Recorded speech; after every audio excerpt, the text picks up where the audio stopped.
ভালোর মধ্য দিয়ে আমার কাছে এবং পুরো প্রতিবেদনও অনেক ভালো জিনিস আছে। সেই জায়গা থেকে আমার পড়ার সময় মনে হয়েছে যে একটা কথা আমরা শুনেছি যে কবরে পদ্ম ফুল। এখানের সাথে আমার বলতে ইচ্ছে করছে যে এই পুরো প্রতিবেদনটা এতে কবরে পদ্ম ফুল নাকি পদ্ম ফুলে কবর, সেই জায়গাটি আমার কাছে মনে হয়েছে যে এটা একটা আমার ওভারঅল একটা অবজারভেশন। দ্বিতীয়ত হচ্ছে যে কমিশন গঠিত হয়েছে, বলা হয়েছে সকল নারীর, কিন্তু আমরা তাদেরকে যাদেরকে দু একজনকে চিনি এবং তাদের কারো কারো নিয়ে যে সামাজিক যোগাযোগ মাধ্যমে যে সকল বিষয়গুলো আমরা দেখছি, সেখানে এটা তো একজনের ইচ্ছাতেই নাকি 8 জন নির্বাচিত হয়েছে, 10 জনের মধ্যে 8 জনই নির্বাচিত হয়েছে একজনের পক্ষ থেকে। সুতরাং যাই হোক, সব বিষয়গুলো আছে, তো বিতর্কিত হয়েছে। তা আমি একটু আমার চ্যাপ্টারে আমি একটু পড়ে শোনাতে চাই।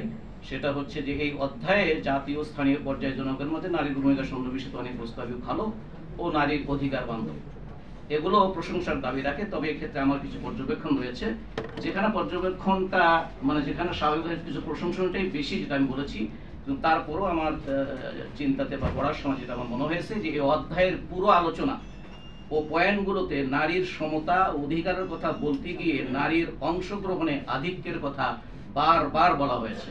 স্থানীয় প্রশাসন সংস্থা, থানা, উপজেলা, পৌরসভা, ইউনিয়ন ওয়ার্ড নির্বাচন, নেতৃত্ব নির্বাচন ইত্যাদির ক্ষেত্রে এটা দৃশ্যমান।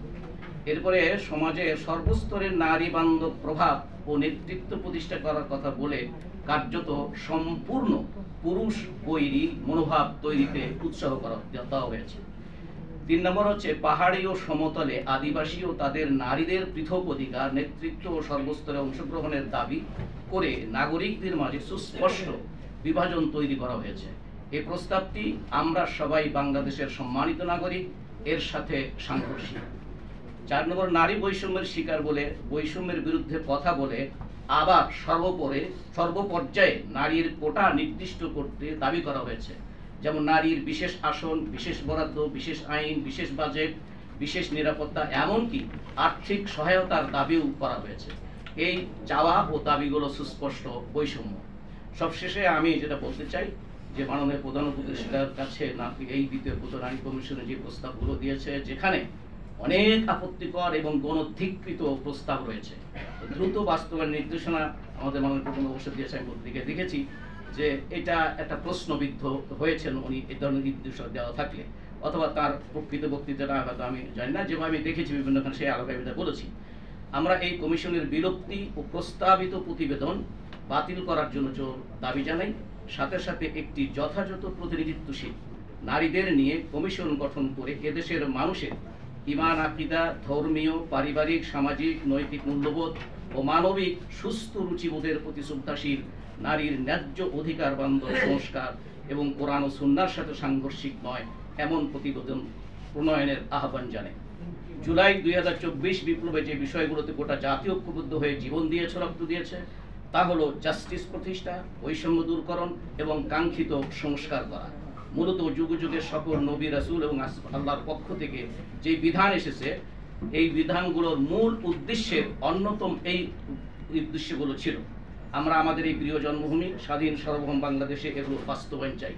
এর বিপরীত ধ্যান ধারণা, ধর্মীয় মূল্যবোধ এবং আকীদা, বিশ্বাস, রীতিনীতি ও বিধানকে, সেটা পারিবারিক মূল্যবোধ, সামাজিক মূল্যবোধ, নৈতিক মূল্যবোধ, রুচি মূল্যবোধ, এই এদেশের সকল মানুষ বিশ্বাসী। সুতরাং এদেশের মানুষেরা এর বিরোধী কোনো চিন্তা চেতনা, কোনো প্রস্তাব মেনে নেবে না।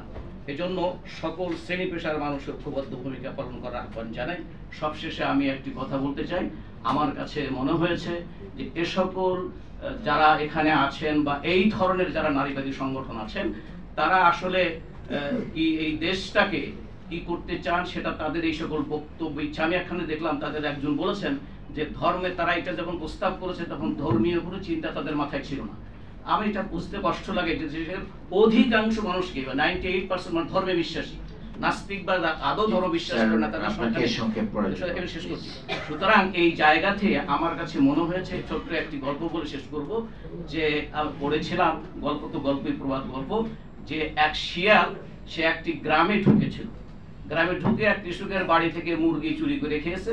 ওই বাড়িওয়ালা শিয়ালটাকে ধরে কি আর শাস্তি দিবে, তার লেজটা কেটে দিয়েছে। লেজটা কেটে দেওয়ার পরে শিয়াল যখন তার নিজের জাতি ভাইদের কাছে গেছে, সবাই জিজ্ঞাসাবাদ করছে, আসল কথাটা না বলে অন্য একটা কথা দিয়ে তারপরে সে একটা সুন্দর একটা যুক্তি তুলে বলেছেন যে আমি কেটেছি, তোমরা যদি কাটো তাহলে দেখতে সুন্দর লাগবে। আমার কাছে মনে হয় এই ধরনের নারী কমিশনাররা তারা তাদের নিজেদের লেজ কেটেছে, গোটা জাতির লেজ কাটার জন্য তাদের এই চেষ্টা বা এই প্রস্তাব এদেশের মানুষ সেটা হতে দেবে না। ধন্যবাদ সকলকে। অসংখ্য ধন্যবাদ স্যার আপনার মতামত পেশ করার জন্য। আমরা এই